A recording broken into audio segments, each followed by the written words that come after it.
कहानी की शुरुआत में हम जेक नाम के एक आदमी को देखते हैं जो स्टोरेज 24 नाम के एक स्टोरेज वेयरहाउस में काम करता था। वो रोज की तरह अपना काम ही कर रहा था कि अचानक जोरदार धमाके की आवाज से सब डर गए। तभी हम देखते हैं कि पास की बिल्डिंग से जबरदस्त धुआं निकल रहा था और उड़ती उड़ती खबर आ रही थी कि यहाँ बम धमाका हुआ है। लेकिन फिर एक सुपरवाइजर बाहर निकलकर देखने गया तो पता चला कि उसकी गाड़ी पर एक प्लेन इंजन क्रैश हो गया था, जिससे उसकी गाड़ी तहस नहस हो गई थी। उधर वेयरहाउस के सभी स्लाइडिंग दरवाजे अपने आप बंद हो रहे थे। फिर हम देखते हैं कि वेयरहाउस के पास ही लूसी नाम की एक औरत अपने कुत्ते को घुमा रही थी, तो अचानक से उसकी नजर क्रैश हुए प्लेन के बाकी टुकड़ों पर पड़ी। उसने तुरंत अपने किसी दोस्त को फोन करके कहा कि टीवी पर खबर देखकर बताए कि शहर में क्या हुआ है। इसी दौरान उसका कुत्ता अचानक से भागकर एक कंटेनर में पहुंच गया। लूसी ने उसके पीछे जाकर देखा तो वहाँ चारों ओर एक अजीब सा सफेद रंग का लिक्विड बिखरा हुआ था। लेकिन तभी उसका कुत्ता और अंदर भाग गया। उसने देखा कि कुत्ता एक अंधेरे इलाके की ओर देखते हुए बुरी तरह डर रहा था। अचानक वो जोर जोर से भौंकते हुए अंधेरे की ओर भागा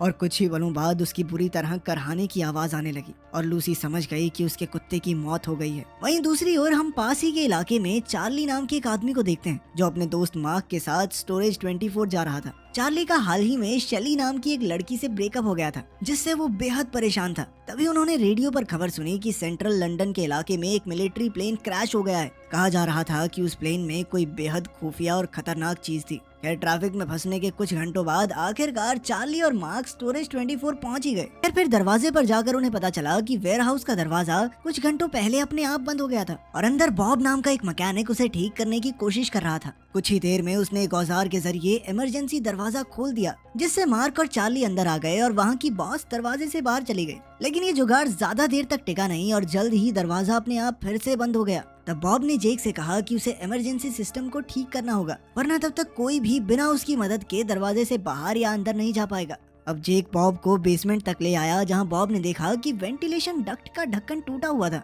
उसने ज्यादा सोचा नहीं, पर तभी उसे दूर से अजीबोगरीब आवाजें सुनाई दी और उसने पूछा कि यहाँ कौन है, लेकिन दूसरी तरफ से कोई जवाब नहीं आया। अब वो धीरे धीरे आगे बढ़कर एक एक लाइट जलाने लगा और अचानक पीछे से जेक ने आकर उसे डरा दिया। खैर जेक उसे सर्किट बॉक्स दिखाकर वापस चला गया। उधर थर्ड फ्लोर पर शेली अपनी दोस्त निकी और उसके बॉयफ्रेंड क्रिस के साथ अपना सामान समेट रही थी कि तभी चार्ली और मार्क भी वहां पहुंचे। उसे देखकर शेली ने कहा कि उसने पहले ही उसे मैसेज करके बता दिया था कि वो इस समय आने वाली है, ताकि उन दोनों को एक दूसरे से मिलना ना पड़े। चार्ली बस ये जानना चाहता था कि आखिर उनका ब्रेकअप हुआ क्यों। पर तभी अचानक से लाइट चली गई। उधर रिसेप्शन पर जेक अपनी नौकरी को कोस रहा था और फिर वो बॉब को देखने बेसमेंट में चला गया। उसने देखा कि बॉब सीढ़ियों पर बैठा था। थोड़ा और करीब जाने पर पता चला कि बॉब पर जानलेवा हमला हुआ था और तभी अचानक जेक के सामने एक वहशी जानवर आ गया। उसे देखकर जेक इतना ज्यादा डर गया कि वो तुरंत दौड़कर ऊपर गया और बेसमेंट का दरवाजा बंद कर दिया। मगर वो जानवर दरवाजे पर इतने जोरदार वार कर रहा था कि जेक समझ गया कि अगर वो यहाँ रहा तो जिंदा नहीं बच पाएगा,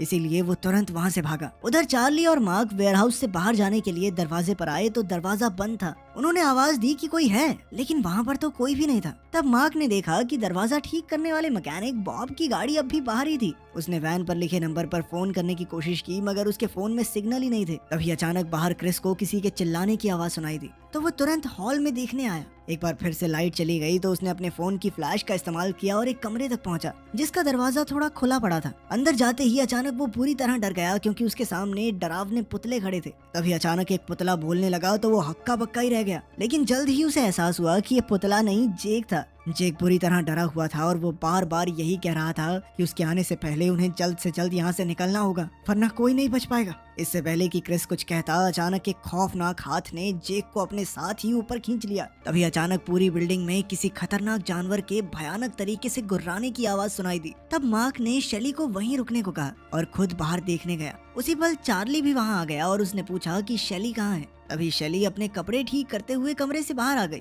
और ये देखते ही चार्ली के पैरों तले जमीन खिसक गई। वो समझ गया कि मार्क और शेली का अफेयर चल रहा है। गुस्से में उसने मार्क को जोरदार मुक्का दे मारा। शेली ने उन्हें रोकने की कोशिश की, मगर चार्ली के सर पर खून सवार था। शेली ने उससे माफी मांगते हुए कबूल किया कि वो काफी समय से उसे धोखा दे रही है। तब चार्ली अपने आंसू छुपाने के लिए चुपचाप वहाँ से चला गया। शेली की ये हरकत देखकर निकी को भी अच्छा नहीं लगा और वो चार्ली को शांत करने गई। जैसे ही वो पुतलों वाले कमरे के पास से गुजरे तो उन्हें कोई आवाज सुनाई दी और वो ये देखने के लिए कि आवाज कहाँ से आ रही है कमरे में घुस गए। तभी निकी की नजर क्रिस पर पड़ी, जो एक कोने में दुबक कर पुतले की तरह सुन्न बैठा था। निकी ने परेशान होकर उससे पूछा कि आखिर क्या हुआ। जब क्रिस ने सर उठाया तो निकी ने देखा कि उसे चोट लगी थी। निकी तुरंत खून साफ करने लगी, पर तभी एक और बूंद वहीं आकर गिर गई। अब उन्होंने देखा कि ये खून छत से टपक रहा था। चार्ली ने क्रिस के फोन की फ्लैश की मदद से ऊपर देखा, मगर वहाँ ऐसा कुछ भी नहीं था। लेकिन उसके ऐसा कहते ही जैक अचानक उसके सामने आ गया। उसका चेहरा बुरी तरह कटा हुआ था और वो कुछ भी बोल नहीं पा रहा था। ये देखते ही चार्ली तो अचानक नीचे गिर गया और निकी भी घबराकर कमरे से बाहर आ गई। उधर मार्क और शेली भी चलते चलते पुतलों वाले कमरे में आ पहुंचे। चार्ली ने उन्हें बताया कि जेक पर जानलेवा हमला हुआ है और अब वो बुरी हालत में है।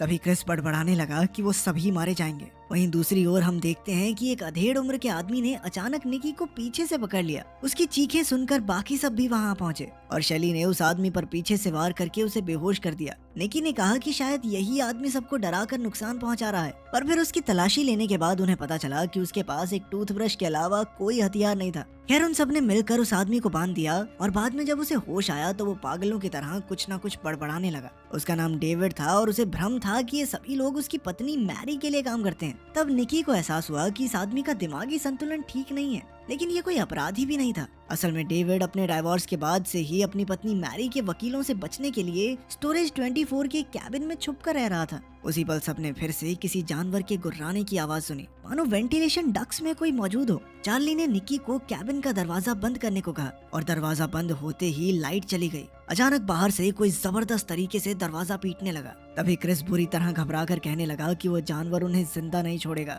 जैसे ही दरवाजा टूटा वो बाहर के कॉरिडोर में भागा, मगर तब तक वहशी जानवर उसके पीछे पड़ चुका था। क्रिस ने छुपने की बहुत कोशिश की, मगर अंत में उस जानवर ने उसे ढूंढ ही निकाला।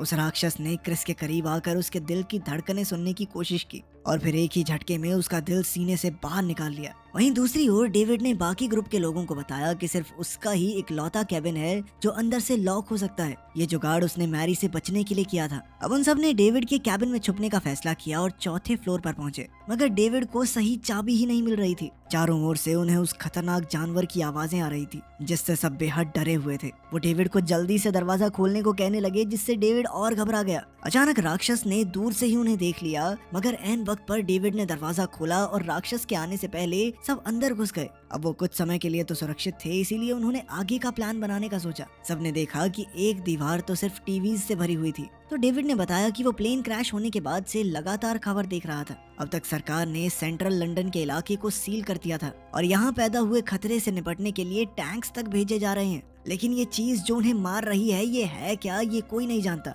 तब डेविड ने कहा कि ये इस दुनिया का जानवर नहीं है। उसे यकीन है कि ये जरूर कोई एलियन है जिसे प्लेन के जरिए कहीं ले जाया जा रहा था और इसीलिए इस प्लेन क्रैश को इतनी गंभीरता से लिया जा रहा है। तब मार्क ने उन सब से कहा कि तुम लोग इस पागल आदमी की बात सुनोगे, मगर किसी ने उस पर ध्यान नहीं दिया क्योंकि वो सब उस जानवर को अपनी आंखों से देख चुके थे। अब चार्ली ने कहा कि उन्हें कैसे भी करके यहाँ से जल्द निकलना होगा। तब उसे याद आया कि जब वो दरवाजे से अंदर आए थे तो बॉब ने एक डिवाइस की मदद से दरवाजा खोला था। फिर डेविड ने कहा कि बॉब सिस्टम ठीक करने के लिए जरूर बेसमेंट में गया होगा। अगर वो बॉब या उसका सामान ढूंढ ले तो वो दरवाजा खोल कर बाहर जा सकते हैं। मगर इस प्लान में ये दिक्कत थी कि उन्हें 5 फ्लोर नीचे जाना होगा और रास्ते में वो जानवर कहीं भी हो सकता है। इसके अलावा वो वेंटिलेशन सिस्टम के जरिए भी एक फ्लोर से दूसरे फ्लोर पर नहीं जा सकते और ना ही उनके पास कोई हथियार था। तब डेविड ने कहा कि शायद बाकियों के कैबिन में उन्हें कोई काम की चीज मिल सकती है। डेविड के इतने समय से यहाँ रहने का ये फायदा था कि वो एयर डक्ट्स के जरिए एक कैबिन से दूसरे में घुसना जानता था। अब उसके बताए रास्ते से चार्ली और मार्क एयर डक्ट में घुस गए।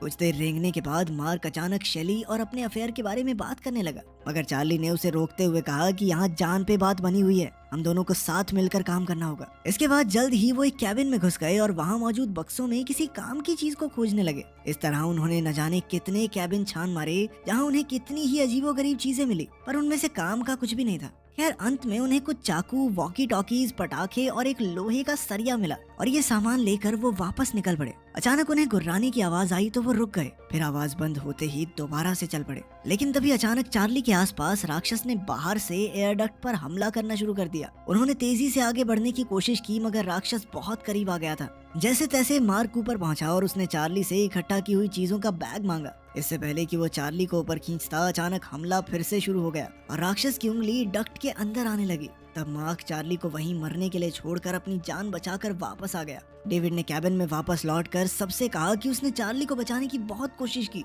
मगर वो राक्षस को नहीं रोक सका। कुछ देर चार्ली की मौत का गम मनाकर अब वो चारों बेसमेंट में जाने को तैयार थे। वहीं दूसरी ओर हम देखते हैं कि असल में चार्ली राक्षस के चंगुल से बच निकला था। जैसे तैसे वो एक कैबिन में पहुंचा। उसने देखा कि वहाँ के बक्सों में खिलौने भरे हुए थे। तभी उसे पास से उस वहशी जानवर की आवाजें सुनाई दी, तो वो कैबिन का दरवाजा तोड़कर बाहर आ गया। मगर राक्षस तो पहले से हॉलवे में उसका इंतजार कर रहा था। अब चार्ली के पास बचने का कोई रास्ता नहीं था, इसीलिए उसने एक टेडी अपने सामने रख दिया। उसे देखकर राक्षस ने एक ही पल में टेडी के परखच्चे उड़ा दिए। इस दौरान अचानक एक कुत्ते का खिलौना अपने आप चालू होकर बोलने लगा और ऐसा अजीब कुत्ता देखकर राक्षस भी थोड़ा चौंक गया। उसकी हैरानी का फायदा उठाते हुए चार्ली मौका देखकर भाग निकला और भागते भागते अचानक मार्क से टकरा गया। जब बाकी सबने देखा कि चार्ली जिंदा है तो उनके होश ही उड़ गए। खैर उनके पास ज्यादा समय नहीं था, तो चार्ली ने सबको आगाह किया कि वो जानवर इसी ओर आ रहा है। उन लोगों ने नीचे भागने की कोशिश की, लेकिन अचानक वो एलियन उनके सामने आ गया। तभी डेविस अपनी मर्जी से उस राक्षस के सामने खड़ा हो गया और बाकियों को वहाँ से भागने को कहा। उसका प्लान था कि वो एलियन की बेइज्जती करेगा और अगर जरूरत पड़ी तो उसे दंडी भी मार देगा। डेविड ये जानता था कि इससे उसकी जान नहीं बचेगी, लेकिन उसने दिमाग में सोचा कि अगर कुर्बानी देनी ही है तो स्टाइलिश तरीके से मरेंगे। आखिरकार उस एलियन ने हमला करके डेविड के चेहरे का बुरा हाल कर दिया और फिर उसका सर तक कुचल डाला। लेकिन डेविड की बहादुरी की वजह से बाकी लोग बेसमेंट में पहुंचने में कामयाब हो गए। फिर चार्ली ने अपने ग्रुप को 2 हिस्सों में बांटा और निक्की के साथ रुकने का फैसला किया। बेसमेंट में बिल्कुल अंधेरा था और जैसे ही वो धीरे धीरे आगे बढ़े, हम देखते हैं कि एलियन एक कोने में छुपकर बस मौका देख रहा था। चार्ली और निकी को बॉब की लाश के बचे खुचे टुकड़े मिलते हैं और अभी के लिए वो अपनी घिन को साइड में रखकर उस डिवाइस को ढूंढने लगे जिसकी मदद से वो दरवाजा खोल सकते हैं। पर तभी अचानक से वो टेक्नीशियन एक पल के लिए जिंदा हो गया। चार्ली बुरी तरह डर गया, लेकिन कम से कम उन्हें वो औजार मिल गया जिसे लेकर वो ग्राउंड फ्लोर पर वापस लौट आए। मार्क अकेला उनका इंतजार कर रहा था और पूछने पर उसने बताया कि वो एलियन शेली को अपने साथ ले गया। चार्ली बहुत परेशान हो गया और वो शेली को इस हालत में यहाँ छोड़कर जाने के लिए बिल्कुल तैयार नहीं था। जब मार्क ने उसे रोकने की कोशिश की तो उसने गुस्से में उसे मुक्का मार दिया। वो दोनों सब कुछ भूल भाल कर वहाँ लड़ने लग गए और हमने देखा कि शेली का शरीर हवा में लटक रहा था जो एलियन के कब्जे में है। लेकिन इस बार वो एलियन किसी जल्दी में नहीं था। चुपके से अपनी जेब से एक चाकू निकालकर शेली ने उस एलियन पर हमला करके जैसे तैसे अपनी जान बचाई। चार्ली ने वॉकी टॉकी से उसे ग्राउंड फ्लोर पर आने को कहा और वो आखिरकार जवाब देती है। वो एलियन शेली को पकड़ने की कोशिश कर ही रहा था कि तभी वो छोटा खिलौने वाला कुत्ता उसके सामने आया, लेकिन अब चार्ली ने उसके अंदर बम भी लगा दिए थे। एलियन एक बार फिर से उस खिलौने को देखकर डिस्ट्रैक्ट हो गया। अचानक उस कुत्ते में लगे पटाखों से जबरदस्त धमाका हुआ। चार्ली और निकी उस हॉल के कोने में छुपे हुए थे और ब्लास्ट के दौरान उन्हें अपने कान बंद करने पड़े। चार्ली धुएं से निकलता हुआ शेली के पास पहुंचा और दोनों ने एक दूसरे को गले लगा लिया। जब वो निकी के साथ नीचे जाने लगे तो हम देखते हैं कि एलियन अब भी जिंदा था और अब तो उसे बहुत ज्यादा गुस्सा आ चुका था। अब उनकी आखिरी उम्मीद बस वो डिवाइस था कि जैसे तैसे दरवाजा खुल जाए और वो वहाँ से निकल पाए। लेकिन रिसेप्शन तक पहुँचने का दरवाजा तो मार्क ने पहले ही एक सरिये की मदद से बंद कर दिया था। उसे डर था कि अगर वो चारों एक साथ होंगे तो कोई भी मारा जा सकता है, लेकिन अगर एलियन को पहले ही वो तीनों मिल जाएं तो बचने के चांस ज्यादा हो जाएंगे। उनके लाख कहने पर भी उसने दरवाजा नहीं खोला, लेकिन फिर चार्ली ने अपना पूरा जोर लगाकर उस दरवाजे को ही तोड़ दिया। फिर उसने बॉब के डिवाइस को दरवाजे से कनेक्ट करके उसे खोलने की कोशिश की। इस दौरान शेली ने गुस्से में मार्क को एक थप्पड़ जड़ दिया। तभी अचानक वो एलियन भी दीवारें फाड़ता हुआ उनके सामने आ खड़ा हुआ। उसने मार्क को कंधों से पकड़ा और उसके चेहरे को बेरहमी से खाने लगा। भाग भाग कर अब चार्ली थक चुका था, इसीलिए उसने सरिये से एलियन पर हमला कर दिया, लेकिन एलियन उस पर भारी पड़ रहा था। वो जैसे ही चार्ली को मारने वाला था तभी ऐन मौके पर निकी ने एक फायर एक्सटिंग्विशर से हमला कर दिया और फिर मौका मिलते ही चार्ली ने वो सरिया राक्षस के पेट के आर पार कर दिया। जब वो वेयरहाउस से बाहर निकले तो उन्होंने देखा कि पूरे देश पर एलियंस ने हमला बोल दिया था और उनकी जिंदगी अब कभी भी पहले जैसी नहीं रहेगी। आपको और आपके परिवार को दिवाली की बहुत बहुत शुभकामनाएं। भगवान आपको हमेशा खुश रखे। मिलते हैं अगली